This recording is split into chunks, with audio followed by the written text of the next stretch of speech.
الخطاب رضی اللہ تعالی عنہ لما اقترف آدم الخطیئة قال یا رب اسألك بحق محمد لما غفرت لي فقال الله يا آدم وكيف عرفت محمدا ولم أخلقه قال يا رب اسألك بحق محمد لما غفرت لي فقال الله صدقت يا آدم إنه لأحب الخلق إليك ادعني بحقه فقد غفرت لك ولولا محمد ما خلقتك.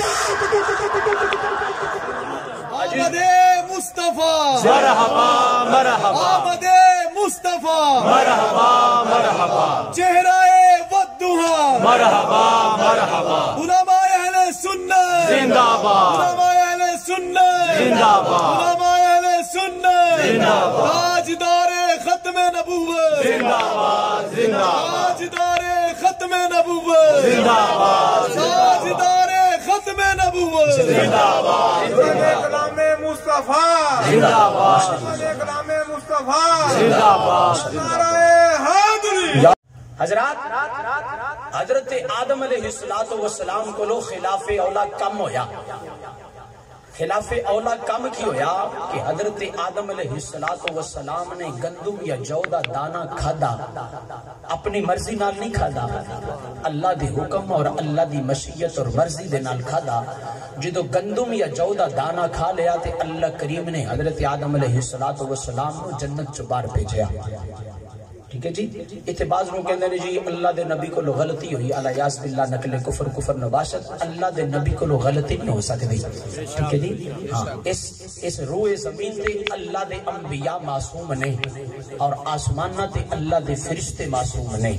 ٹھیک ہے جی. اے اہل سنت دا عقیدہ ہے. اس تو علاوہ کوئی معصوم نہیں. اللہ تعالیٰ اپنی مرضی دے نال اگر کسی نو گناہ تو محفوظ رکھے تے بالکل رکھے, لیکن معصوم دو ہستیاں نے, یا اللہ دے فرشتے یا اللہ دے انبیاء. معصوم دا مطلب ہے جن دے کولوں غلطی ہو ہی نہیں سکتی. اللہ نے انہاں دے جسم دے وچ غلطی دا مادہ ہی پیدا نہیں فرمایا. حضرات اے اللہ دی مشیت اللہ دی منشا اللہ دی مرضی سی کہ اللہ کریم نے گندم یا جو دا دانا کھلا کے حضرت آدم علیہ السلام نے جنت تو باہر بھیجنا سی اور نسل انسانی دا آغاز فرمانا سی. تیرے تے میرے ابا حضور نے جدو گندم یا جو دا دانا کھادا جنت تو باہر تشریف لے آئے کہ حضرت آدم علیہ السلام نے پھر دعا کی منگی. یا منگی یا رب العالمین اسألوک بحق محمد لما غفرت لی. یا اللہ میں آدم تینوں تیری بارگاہ دے وچ تیرے پاک نبی محمد عربی علیہ السلام دا صدقہ اور وسیلہ دینا. یا اللہ مہربانی فرما معاف کرنا. حضرت آدم علیہ السلام نے جدو اے دعا منگی اللہ کریم نے فرمایا فقال اللہ یا آدم وکیف عرفت محمدا ولم اخلقہ. فرمایا اے آدم تو محمد عربی علیہ السلام نے کس طرح پہچانے. آدم میں تے علیہ محمد عربی علیہ السلام نے ظاہرا پیدا ہی نہیں کیتا.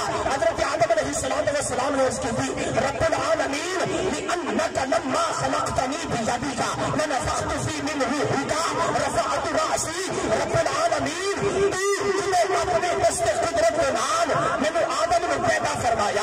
اس کے بعد رب العالمین اپنی ہی میرے وچ بھوکی. میں آدم نے سرچ کیا کہ میں عرش میں سکینہ میں لکھا ہوا پایا لا الہ الا اللہ محمد رسول اللہ.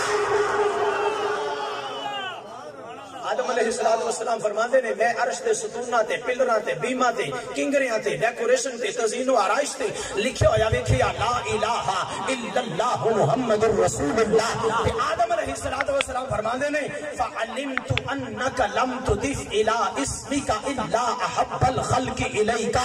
آدم علیہ السلام فرماندے نے رب العالمین میں جان گیا کہ جنہاں دے نام دے نال تیرا نام ہے نا وہ تینوں کائنات سب کو زیادہ پیارے نے. فرمایا صدقت یا آدم انہو لأحب الخلق الیش ادعنی بحقہ فقد غفرت لکا ولولا محمد ما خلقتکا. فرمایا آدم تو بالکل سچ آتے آئے. آدم محمد عربی علیہ السلام میں کائنات سب کو زیادہ پیارے نے. اور آدم سن لے تو نے محمد عربی علیہ السلام کے وسیلے اور صدقے سے دعا مانگی ہے. آدم جانے میں درگزر کیا, آدم نے معاف کیا. اور آدم سن لے اگر مجھے محمد کا پیدا کرنا مقصود نہ ہوتا تو میں تجھ آدم کو بھی پیدا نہ کرتا. اللہ اکبر، آدم اگر مجھے محمد عربی کا پیدا کرنا مقصود نہ ہوتا تو میں رب تجھ آدم کو بھی پیدا نہ کرتا۔ اللہ کریم حدیث قدسی ہے، اللہ کریم نے کائنات دیا ساری شہمہ دا تذکرہ کرن تو بعد آخر تے پتہ کی فرمایا، فرمایا لولاک لما ازہرت الربوب الشاہ، پیارے محبوب مکرم اگر مینوں تیرا پیدا کرنا مقصود نہ ہوندا تے میں رب اپنا رب ہونا میں ظاہر نہ فرماندا۔ ٹھیک ہے جی، سرکار کی آمد، مرحبا، سرکار کی آمد، مرحبا، سردار کی آمد، مرحبا، مکی کی آمد، مرحبا، مدنی کی آمد، مرحبا، حضور کی آمد، مرحبا، نور